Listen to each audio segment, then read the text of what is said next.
তোমাদের সবাইকে রাস পূর্ণিমার প্রীতি শুভেচ্ছা অভিনন্দন জানাই। আজকে শুভ রাসযাত্রা উপলক্ষে আমি রান্নাঘরে এসে আমার রান্নাঘরের কি উপকরণ দিয়ে কি রান্না করছি সেটা তোমাদেরকে শেয়ার করব।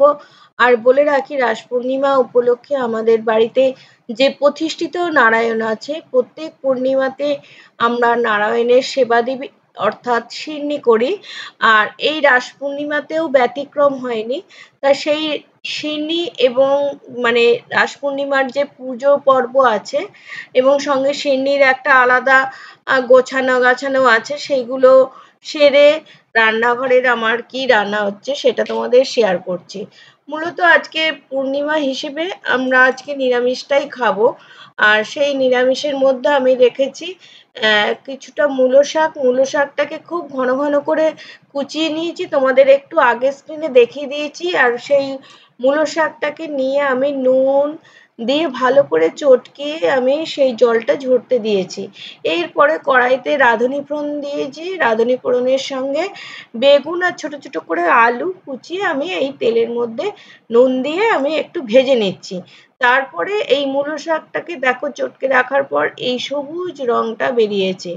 এটা হয়তো সার বা অন্য কোনো কারণে যার জন্য মূলো শাক বেশ তিতো লাগে, সেই জন্যই এইরকম নুন দিয়ে চটকিয়ে জলটাকে ফেলে দেওয়া হয়। এরপর মূলো শাকটাকে দিয়ে ওই বেগুন আলুর মধ্যে দিয়ে একটু ভাজছি। আর তারপরে দিচ্ছি দুটো কাঁচা লঙ্কা, বেশ ঝালি একটু ভেঙে দিচ্ছি। আর দেখো বারবার এই সবুজ জলটাকে দিচ্ছি, যে মনে হবে সবুজ জলটা ওই আলু বেগুন সেদ্ধর জন্য ওই জলটা দিয়ে দেবো, কারণ ওর মধ্যে তো সব গুণাগুণই আছে। কিন্তু না, দেবো না, ওই জলটাই হচ্ছে তিতো জল, সেই জন্যই দেবো না। আমি দেবো এখানে সাদা জল। আর তার আগে এখন একটু কষিয়ে নিচ্ছি, আবারও সেই সবুজ জলটাকে দেখাচ্ছি আর আঙুল দিয়ে না না বলে দিচ্ছি। দেখো সাদা জলই আমি দিয়ে দিলাম, মানে এমনভাবে দিলাম যাতে করে আলু আর বেগুন যেন সিদ্ধ হয়ে যায়। এরপরে নাড়াচাড়া করে আমি ঢাকা দিয়ে দিলাম। ঢাকা দেওয়ার পর এদিকের ওভেনে আমি মুগ ডালটাকে ভেজে একটা বাটিতে সিদ্ধ করে নিয়েছি। আর এদিকে ঢাকা খুলে দিয়ে অল্প একটু মূলো শাকে চিনি দিয়ে দিলাম। এরপর আমি একটু কারি পাতা তুলে নিচ্ছি, সেটা স্ক্রিনে দেখিয়ে দিচ্ছি। আর এদিকে ডালের জন্য কড়াইয়ে তেল গরম দিয়ে জিরে তেজপাতা ফোড়ন দিলাম আর দিলাম কারি পাতা। এই কারি পাতা ফোড়ন দিয়ে এরপরে ওই যে বাটিতে সিদ্ধ ডালটা হচ্ছে সেই ডালটা আমি দিয়ে দেবো। তা এখনো মোটামুটি একটু খুন্তি দিয়ে কারি পাতা তেজপাতা আর খুন্তির ওপর দিলাম আদা পেঁয়াজ, আদা জিরে বাটা আমি দিয়ে দিলাম। দিয়ে একটু হালকা হাতে নেড়ে দিলাম। নেড়ে দেওয়ার পর এই সিদ্ধ ডালটা ঢেলে দিচ্ছি। ডালটা ঢেলে দেওয়ার পর একটু এদিক ওদিক করে নাড়িয়ে চাড়িয়ে দিয়ে হালকা হালকা একটু জল মিশিয়ে ডালটাকে একটু পাতলা করে নেব। এরপরে দিয়ে দিচ্ছি নুন হলুদ আন্দাজ মতন দিয়ে একটু নাড়িয়ে চাড়িয়ে নিলাম। নাড়িয়ে চাড়িয়ে নেওয়ার পর আবার একটু হালকা একটু মিষ্টিও দিলাম। মুগ ডাল তো একটু মিষ্টি না দিলে ভালো লাগবে না, সেই জন্য মিষ্টিও দিলাম। কিন্তু কারি পাতা দিতে ডালটার সেন্টটা কিন্তু অসম লাগে। এরপরে তোমাদের দেখাচ্ছি এই যে আমার হাতে এগুলো হচ্ছে মানকে আমি কুড়িয়ে রেখেছি। আর এদিকে আমার মূলো শাকের ঘন্টটা হয়ে গেছে। পাশে রেখেছি সর্ষে বাটা। এইটা দেখাচ্ছি নারকোল আর কাঁচা লঙ্কা। নারকোলটা আর মানকে আমি কুড়িয়ে নিয়ে মানে যে দুধটা আছে দুধটা আমি বার করে ফেলছি। এইভাবে আমি চিপে চিপে মানে সাদা যে অংশটা মানে দুধ জাতীয় সেটাকে আমি বার করে নিচ্ছি। বেশ খানিকটা বার করে নেওয়ার পর প্রায় শুকনো শুকনো হয়ে এসছে। সেই সেই মানগুলোকে এরপরে আমি কিভাবে রেসিপিটা বানাচ্ছি দেখাচ্ছি। এরপর দেখো স্ক্রিনে আমার সেই ছোট্ট নন্দিনী এসে গেছে। ও প্রায় আমার বাড়িতে আসে, আর ওর না এলেও ওর ভাল লাগে না, আর আমারও ভাল লাগে না ওকে একবার না দেখতে পেলে। যাই হোক, এই যে মান কুড়ুনিটাকে নিয়ে নিয়েছি। আর এইদিকে দেখো ও আমার সঙ্গে একটু খুনসুটি করছে, মানে রান্না করতে দিচ্ছে না। আর তোমাদের বলেছিলাম আজকে তো আমাদের সিন্নি হয়। আমি ভাবিনি যে আজকে রেগুলার তো পুজো হয়, আর ভাবিনি যে এটা আমি ভিডিও করে রাখবো। যাই হোক, অল্প একটু ভিডিও করে রেখেছিলাম যে শেষ মুহূর্তে যে আমার হাজবেন্ড একে প্রসাদটা বাকি ছিল, ও বন্ধুর জন্য নিয়ে যাচ্ছে, সেই ছবিটা একটু তোমাদের দিয়ে দেবো।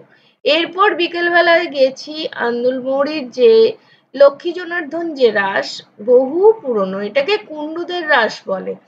এই কুন্ডুদের রাস আমরা দেখতে গেছি। বাড়িটা দেখেই তোমরা বুঝতে পারবে বহু পুরনো এই বাড়ি।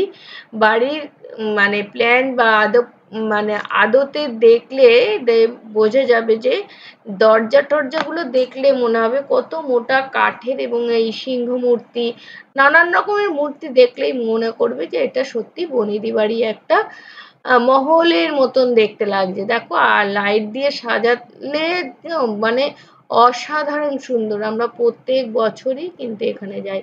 বেসিক্যালি রাসটা কিন্তু এনাদেরই। আর এই রাসটা দেখো কত মানুষ যে গেছে রাসের দিন, মানে প্রথম দিন এত মানুষের যে ঢল নেমেছে। প্রথম দিনে সাধারণত আমি যাই না, কিন্তু এবারে গিয়ে পরে দেখলাম যে এত ভিড়, এত ভিড়। আর এই সুন্দর সুন্দর পুতুলগুলো দিয়ে সাজিয়েছে। দেখো বাড়ির একজন ওই করিডোরে দাঁড়িয়ে দাঁড়িয়ে দেখছে, সেটা আমি ক্লিপে একটু দেখিয়েছি। আর দেখো এদের যে রাস, এরপরে যে রাসের জায়গাটায় যাব সেটা তো দড়ি দিয়ে বাঁধা আছে, কারণ ভিতরে ঢুকতে দিচ্ছে না, ওপেন হয়নি। এই যে রাধা কৃষ্ণের মূর্তি, এটা হচ্ছে পুরনো মূর্তি, এটা না, এটা মাটির মূর্তি। এরপরে মানে এগুলো দিয়ে আর কি সাজিয়েছে। এরপর মেন মন্দিরে, এই যে মেন মন্দিরে সেইখানে হচ্ছে ওনাদের মূর্তি রয়েছে। এই যে এইখানেই মেন মন্দিরটা। তা দড়ি দিয়ে বাঁধা আছে বলে আমি ভিতরটা অতটা যেতে পারিনি, আমি দূর থেকেই ছবিগুলো নিয়ে তোমাদেরকে শেয়ার করছি। আর এই যে মেইন মন্দিরে দেখো এই একটা না, এই একটা ঝুলনের মতন করেছে, আর সামনে স্ক্রিনে যেটা দেখতে পাচ্ছ সেই সিংহাসনের উপর, সেটাই হচ্ছে মেন মূর্তি, সোনার উপর দিয়ে এই মেন মূর্তি। এই মূর্তি দেখে আমার মতন অসংখ্য ভক্ত গেছে। এই শুধু মেলা না, মেলার মেন পার্ট হচ্ছে এই এনাদের রাস। এটা বাড়ির ভিতরেই এই মূর্তিগুলো করা আছে। আগে, বহু আগে মাঠেতে পুতুল করে রাখা হতো, তবে এই মূর্তির পুজোও কিন্তু হতো, বরাবরই পুজো হয়ে এসছে। এখন এই মানে মূর্তি পুজোর এটাকে সীমিত সময়ের জন্য দরজাটাকে খুলে রাখে। আর আমরা ঠিক প্রপার টাইমে গেছি তো, তার জন্য ঢুকতে পেরেছি। এই যে আমরা সবাই ঢুকতে পেরেছি। আর প্রথম দিন বলে আমাদের সেই অসুবিধাটা হয়নি। এরপরে এ দোকান ও দোকান ঘোরা, কোথায় অনলি 10 টাকা, অনলি 20 টাকা, এইসব হোর্ডিং লাগানো আছে, সেই সব দোকানগুলোর সামনাসামনি দিয়ে ঘুরছি। কয়েকটা জিনিস যদি প্রয়োজন হয় দেখা, নাড়াচাড়া করলাম এবং নিলামও। দেখো এখনো কিন্তু দোকান খুব ভালোভাবে সাজিয়ে উঠতে পারেনি। এই যে ফাঁকা ফাঁকা রয়েছে, এগুলো খুব সুন্দর করে সাজায়। মোটামুটি 15 থেকে 20 দিন তো মেলা বেশ জমজমাট হয়। এরপর এখান থেকে উঠে যাওয়ার পর উলুবেড়িয়ায় রাসটা বসে এবং সেখানে আরো বেশি দিন থাকে। আর এই যে খেলনাটা তোমরা নিশ্চয়ই দেখে থাকবে, এইটা আমরা ছোটবেলায় খুব দেখেছি।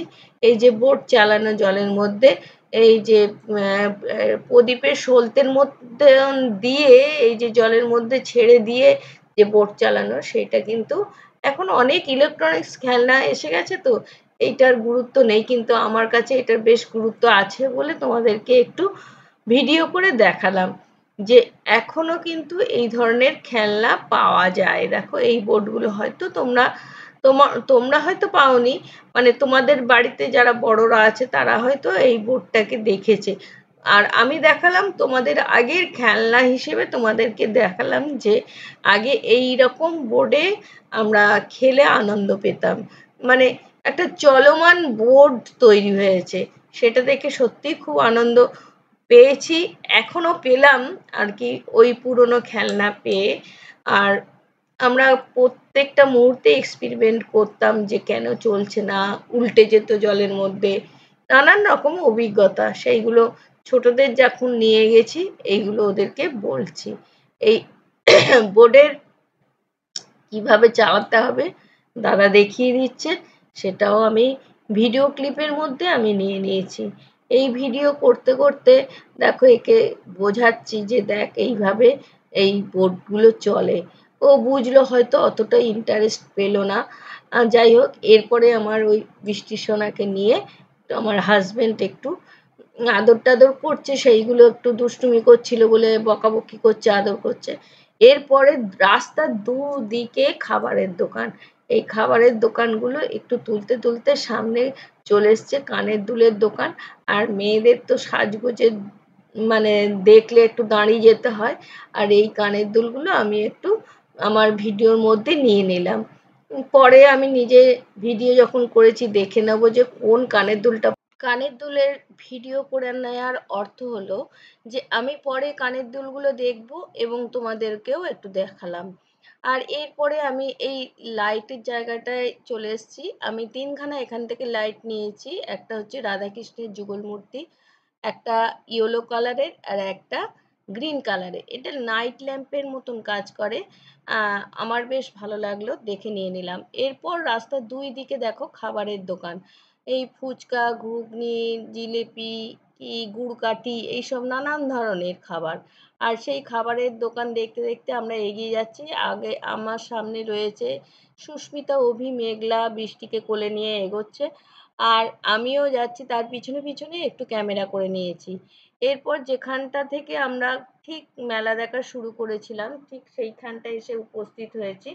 আর এই মুহূর্তে আমি হাজবেন্ডকে দেখতে পাচ্ছি না, হয়তো কোনো দোকানে ঢুকেছে। আর তোমাদেরকে দেখিয়ে দিচ্ছি যেখানে যাদের মানে মেলাটা, এটা কুন্নুদের মেলা বলে, সেই বাড়িটাও তোমাদেরকে ওপেন দেখাবো। এই মুহূর্তে হাজবেন্ড দেখো ও বাদাম খেতে খেতে আসছে, বাদাম ওর খুব প্রিয়। আর এই হচ্ছে কুন্ডু বাড়ি। এই বাড়িতেই আমরা প্রথম ঢুকেছিলাম রাসটা দেখতে, সেটা একটু বাইরে থেকে তোমাদেরকে একটু দেখিয়ে দিলাম।